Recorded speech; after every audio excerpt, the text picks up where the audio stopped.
আজ আমি আপনাদের জান্নাতের টিকিট দেব। কেমন করে দেব? এই জান্নাতের টিকিট সংগ্রহ করতে গেলে কেমন করে করতে হবে? এইটা বাহালুল পাগল খলিফা হারুন রশিদের জামানায় বাহালুল পাগল জান্নাতের টিকিট হাতে নিয়ে বাহালুল পাগল টিকিট বিক্রি করতেছে বাজারের মধ্যে।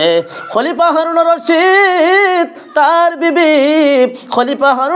তার বিবি দুজন মিলে যখন যাইতেছে এমন সময় বাহালুল পাগল চিৎকার দিয়ে বলতেছে, কে নিবা গো তোমরা জান্নাতের টিকিট? কে নিবা গো জান্নাতের টিকিট? এইরকম করে বাহালুল পাগল চিৎকার দিচ্ছে।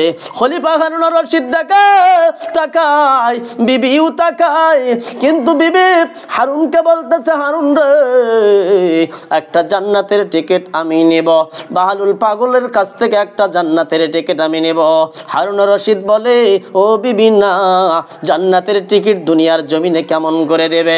ও মুসলমান যুবক, জান্নাতের টিকিট নিতে গেলে আল্লাহর নবীজি বলতেছেন যে 10 জন পুরুষ আশারে মুবাশশারা দুনিয়ার জমিনে জান্নাতের সার্টিফিকেট প্রাপ্ত হয়ে গেছে। জান্নাতের সার্টিফিকেট প্রাপ্ত হয়ে 10 জন মহিলাও জান্নাতের সার্টিফিকেট প্রাপ্ত হয়ে গেছে দুনিয়ার জমিনে। তাহলে জান্নাতের টিকিট নিতে গেলে কেমন করে নিতে হবে আল্লাহর হাবিব এটা সাহাবীদেরকে বলতেছেন। 1 নম্বর সিদ্দিক আকবর আবু বকর সিদ্দিক রাদিয়াল্লাহু তাআলা আনহু জান্নাতের সার্টিফিকেট প্রাপ্ত হয়ে গেছে। ও বন্ধু, 2 নম্বর হযরত ওমর জান্নাতের সার্টিফিকেট প্রাপ্ত হয়ে গেছে। 3 নম্বর হযরতে ওসমান গনি, 4 নম্বর হযরতে আলী। এরকম করে জান্নাতের সার্টিফিকেট 10 জন ব্যক্তি আশারে মুবাশশারা দুনিয়ার জমিনে জান্নাতের সার্টিফিকেট প্রাপ্ত হয়ে গেছে। বন্ধুগণ, এরপরে বাহালুল পাগল বলতেছে, কে নিবা গো? আমি জান্নাতের সার্টিফিকেট তোমাদেরকে দেব, জান্নাতের টিকিট আমি তোমাদেরকে দেব। বাহালুল পাগল এরকম করে যখন বলে, হারুন রশিদ এগুলো বিশ্বাস করে না। হারুন রশিদ যখন বিশ্বাস করে না, হারুন রশিদের বিবি জুবাইদা বলতেছে, আমি একটা জান্নাতের টিকিট সংগ্রহ করব। এই কথা বলে স্বামীর কাছে বারবার বায়না ধরে, স্বামীর কাছে স্বামী যখন টাকা পয়সা দিল না দেওয়ার কারণে বিবি জুবাইদা তার গলার চেনটা বাহালুল পাগলকে দিয়ে দিল। ও বাহালুল রে, ও জান্নাতের টিকিট আলা, একটা জান্নাতের টিকিট দাও, আমি একটা জান্নাতের টিকিট নেব। এই রকম কথা বলে যখন খলিফা হারুন রশিদের বিবি হযরতে জুবাইদা যখন একটা জান্নাতের সার্টিফিকেটের টিকিট গলার হার দিয়ে যখন একটা জান্নাতের টিকিট নিলেন, এমন তো অবস্থায় খলিফা হারুন রশিদ বিবিকে নিয়ে রাত্রিবেলা যখন ঘুমিয়ে যায়, ঘুমানোর স্বপ্নের মধ্যে হারুন রশিদ দেখতে পায় বিবি জুবাইদা জান্নাতের মধ্যে হারুন রশিদকে নিয়ে যখন যাবে, এমন তো অবস্থায় জান্নাতের প্রহরী হযরতে হারুনকে ডাকতে বলে, হারুন তোমার কাছে কি জান্নাতের টিকিট আছে? হারুন তো বলে, না, আমার কাছে তো কোনো জান্নাতের টিকিট নাই। জান্নাতের টিকিট কার আছে গো?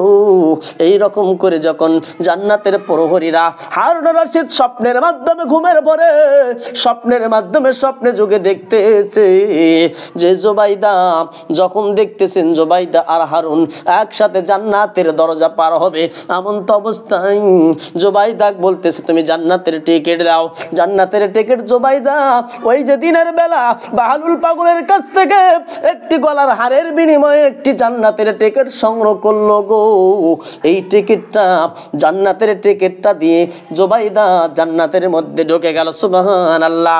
এরপরই জান্নাতের মধ্যে এখন বাহালুল পাগলের কথা অনুযায়ী যে জান্নাতের টিকিট যে নিল সে গেল, যে নিল না সে যেতে পারবে না।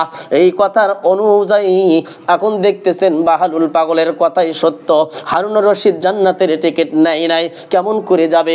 হারুন রশিদ ঘুম থেকে জাগ্রত হলো সকালবেলা হওয়ার পরপরই গোটালটা রাজ্যে ঘোষণা দিল গো, গোটালটা রাজ্যে ঘোষণা দিল, কই সে ওই জান্নাতের টিকিট আলা কই গো, ওই জান্নাতের টিকিট আলা কই? জুবাইদা ডাকতে বলে, স্বামী এমন কারো চিন্তা ভাবনা আপনার মাঝে আলোক হইল, আমি তো বুঝতে পারলাম না। হারুন রশিদ বলে, বিবি রে, ও বিবি, আমি এই জন্যই জাগ্রত করলাম। গত রাত্রে যখন দিনের বেলায় তুমি যখন জান্নাতের টিকিট সংগ্রহ করলে গলার হার দিয়ে, আমি তো নিতে দিলাম না। গত রাত্রে যখন ঘুমের ভরে স্বপ্নের মাধ্যমে স্বপ্ন যুগে দেখতেছি, ও জুবাইদা, জান্নাতের প্রহরী তোমাকে আমাকে দুজনকে আটকাইছে, টিকিট দিয়ে তুমি জান্নাতের মধ্যে পার হয়ে গেলে। আমি হারুন রশিদ যখন জান্নাত পার হইতে যাই, জান্নাতের দরজা ডিঙাই, এমন সময় আমাকে বলে, হারুন রশিদ, তোমার কি জান্নাতের কোনো টিকিট আছে, সার্টিফিকেট আছে? আমি তো টিকিট দেখাইতে পারলাম না, যার কারণে আমাকে দরজা থেকে ধাক্কাইয়া দূরে সরিয়ে দিল। ওই জন্য আমি বলতেছি, গোটালরা রাজ্যই ঘোষণা করে দিলাম ওই জান্নাতের টিকিট আর কই আছে। আমি আমার সমস্ত রাজ্য তার কাছে দিয়েও আমি একটা জান্নাতের টিকিট সংগ্রহ করতে চাই। ও যুবক, জান্নাতের টিকিট সংগ্রহ করাটা অতি সহজ নয়, অতি সহজ নয়। সকালবেলা বাহালুল পাগলকে ধরা হলো। বাহালুল পাগলকে বলতেছে, বাহালুল পাগল, ও বাহালুল, একটা জান্নাতের টিকিট তুমি এখন দাও।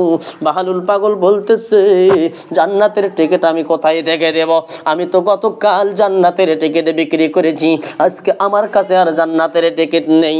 ও বন্ধু, জান্নাতের টিকিট সংগ্রহ করতে গেলে আমার আপনার মা হযরতে আসিয়া, হযরতে সুমাইয়া অনেক নির্যাতন নিপীড়ন সহ্য করেছে। আর নির্যাতন নিপীড়ন সহ্য করার কারণেই, নির্যাতন নিপীড়ন সহ্য করে জাহান্নাম থেকে বাঁচার জন্য জান্নাতের টিকিট সংগ্রহ করেছে।